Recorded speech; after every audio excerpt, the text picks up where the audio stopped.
Alright, AusetGypsters. I'm feeling a little feisty on the road today. Let's have another topic. Let's talk about the tarot. This is always a fun conversation. Those mysterious cards. Where do they come from? Who made them?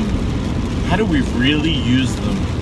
Well, there's a lot of opinions on all of those questions. And you know what? Each one is as valid as each one is invalid. Nobody will never know. It's one of the nice little mysteries in our life that I really hope and doubt will ever really be discovered. There's a lot of mystery and a lot of magic around the tarot cards. And although each group loves to claim them as their own, they are certainly their own little characters. You know, I didn't grow up using tarot cards though. No, that's true. We grew up using old-fashioned Italian playing cards. So I knew what tarot cards were, of course.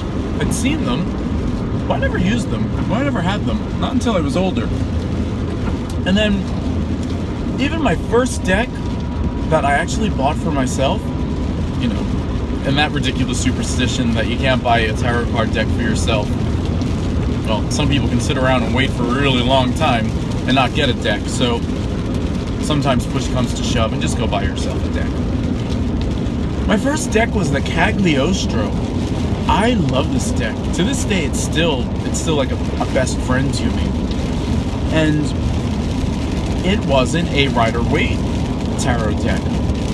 But even when I got my first public job, Mystics of the Seven Veils at Universal Studios in Islands of Adventure in Orlando, even my boss back then was kind of impressed that for such a young guy, I was pretty young when I started, that I was using a deck like that, because she herself was using Hungarian playing cards, the old-fashioned fortune-telling cards, and she really didn't think that somebody at my tender age of 20-something really knew what he was doing.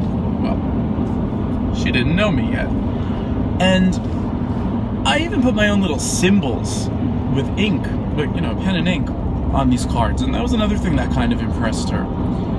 So, for a long time, I worked with and used just the Cagliostro deck. It just came everywhere with me. Actually, it's a funny story how I ended up getting it.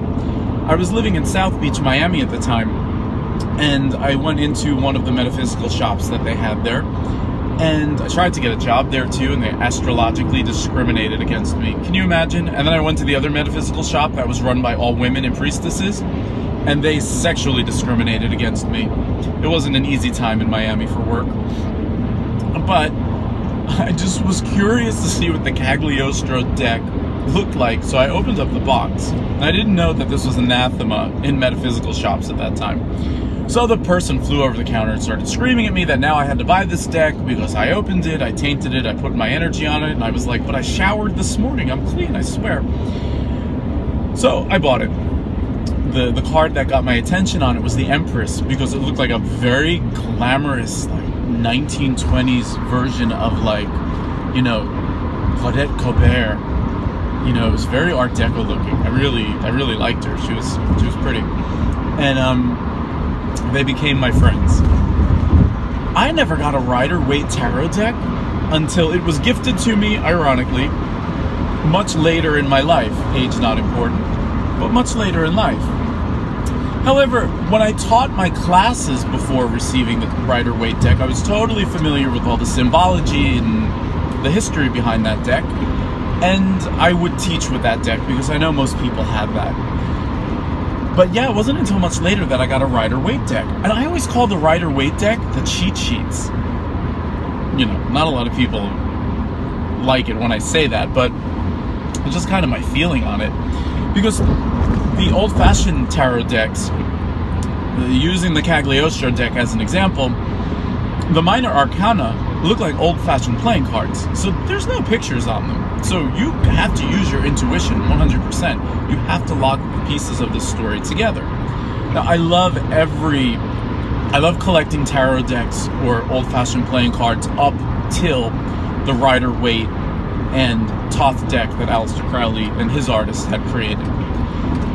And I do love the history behind both the Rider and the Crowley deck, because they were products of their time and the eras were changing. Now, I got a very intense schooling in Thelema from a friend of mine, and you know, so I was really able to see the background of Crowley's conception of the Toth deck. And it was really incredible, because where the Rider Waite Pamela Cole Smith deck comes out all very old school era, you know, looking very you know, perfect, traditional, solid colors, the graphics were clean. Crowley, in his abstract vision, went with watercolors and geometric patterns, and here we have two decks that come out at a very similar time, representing two different trains of thoughts of the era and how the philosophy and the mind was changing at that time. So the history's lesson right there in those two decks, very, very, very exciting.